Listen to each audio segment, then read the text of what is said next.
तो अग्निपथ की आग से बिहार जल रहा है तो इस पर सियासत भी खूब हो रही है। जेडीयू मांग कर रही है केंद्र सरकार इस योजना पर फिर से विचार करे, लेकिन बीजेपी इस योजना के फायदे गिनाने में जुटी हुई है और आरोप लगा रही है कि विपक्ष की साजिश से सूबे में हिंसा हो रही है।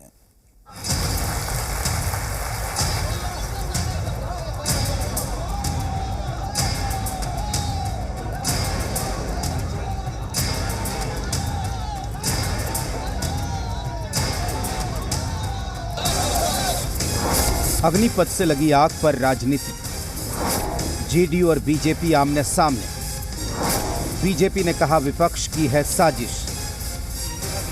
अग्निपथ में झुलसे बिहार के कई जिलों के लिए बीजेपी विपक्ष को जिम्मेदार मान रही है। बीजेपी को लगता है कि विपक्ष की साजिश में छात्र फंस गए हैं, लेकिन जेडीयू इससे इत्तेफाक नहीं रखती। वो तो केंद्र से अपनी स्कीम पर फिर से सोच विचार करने की मांग कर रही है। इस तरह से गुमराह किया है। हमें अगर हम लोगों को मौका देता तो उनको निश्चित रूप से हम समझाते और समझाने की कोशिश करते। वो समझता, अगर उसमें कोई डिमांड होता तो फिर उस डिमांड को हम रखते। लेकिन इस तरह से आगजनी करना, इस जगह से समाज को इस तरह से परेशान करना, किसी का प्राइवेट घर द्वार फूंकना, ये क्या अच्छी बात है क्या? केंद्र सरकार को अविलंब इस पर संज्ञान लेना चाहिए और इसके साथ साथ इस पर पुनर्विचार करना चाहिए। जेडीयू जो राय रख रही है, कमोबेश वही राय विपक्ष की भी है। विपक्ष केंद्र की इस योजना की खामियां गिना रही है तो बीजेपी इसके फायदे बताने में जुटी है। और उनके मन में ये शंका है कि हमारे भविष्य के साथ खिलवाड़ हो रहा है और फौज के लोगों के भी मन में ये शंका है कि इस राष्ट्र की जो आर्म फोर्सेस है, जो देश की रक्षा करती है, उसके चरित्र को डाइल्यूट किया जा रहा है। ये जो अग्निपथ योजना है, इसको लेकर बहुत मिथक और भ्रम फैलाए जा रहे हैं। नौजवानों को गुमराह किया जा रहा है।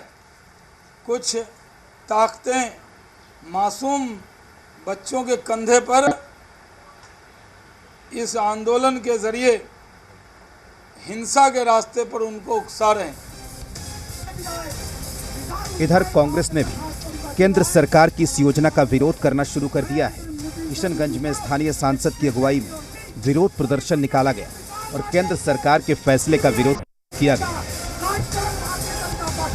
आप 72-75 साल में आप प्रधानमंत्री हैं और आप चाहते हैं कि हमारे बच्चे 22 साल की उम्र में रिटायर कर जाएं। ये कहाँ का इंसाफ है भाई? ये कहाँ की अक्लमंदी है? दरअसल 3 दिनों से अग्निपथ के कारण बिहार में बवाल जारी है। तीसरे दिन ये बवाल हिंसक हो गया। पुलिस भी मानती है कि 2 दिनों की अपेक्षा शुक्रवार को बवाल बढ़ा है। 100 से अधिक लोगों को गिरफ्तार कर लिया गया है। अभी तक कुल 2 दर्जन FIR हो चुकी है और करीब 100 से ऊपर लोगों को गिरफ्तार भी किया गया था। लेकिन आज फिर ये घटनाएं घटी और आज भी FIR होगी इस पर। जहाँ जहाँ घटनाएं घटी है, जो भी दोषी लोग हैं उनको चिन्हित किया जाएगा। और जैसा हम लोग का रहा है कि इस तरह के मास एजुटेशन में या इस तरह से करते हैं तो हम लोग बाई नेम FIR करेंगे। जिस तरीके से बवाल बढ़ा है, हिंसा हो रही है, उसे देखते हुए राजनीति भी खूब हो रही है। बीजेपी के दिग्गज अग्निपथ के फायदे गिनाने में जुटे हैं, लेकिन सवाल उसी बीजेपी के साथी भी पूछ रहे हैं कि फायदा कैसे होगा, इसका विचार तो कर लीजिए। ब्यूरो रिपोर्ट, जी मीडिया। और इसी के साथ इस बुलेटिन में फिलहाल इतना ही। देखते रहिए जी बिहार झारखंड।